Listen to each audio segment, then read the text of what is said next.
Hi all happy Ugadi అందరికీ. So morning పూజ finish చేసుకొని పచ్చడి నైవేద్యంగా పెట్టేసుకున్నాము. సో పచ్చడిని ఇలా ఎంజాయ్ చేస్తున్నాను అనమాట నేను. మా ఇంట్లో మేము పచ్చడిని లిక్విడ్ కన్సిస్టెన్సీలోనే చేస్తాము. లంచ్ ప్రిపరేషన్స్ అయితే స్టార్ట్ చేశాము. మా ఇంట్లో లంచ్కి వైట్ రైస్, మామిడికాయ తొక్కు అండ్ మామిడికాయ పప్పు చేశారు మమ్మీ.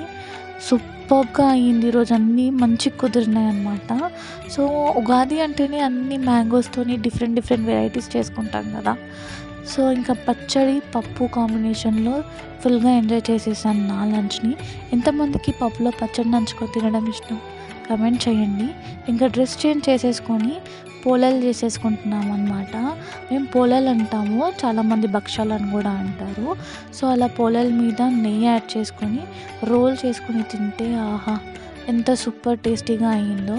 సో మరొకసారి అందరికీ ఉగాది శుభాకాంక్షలు.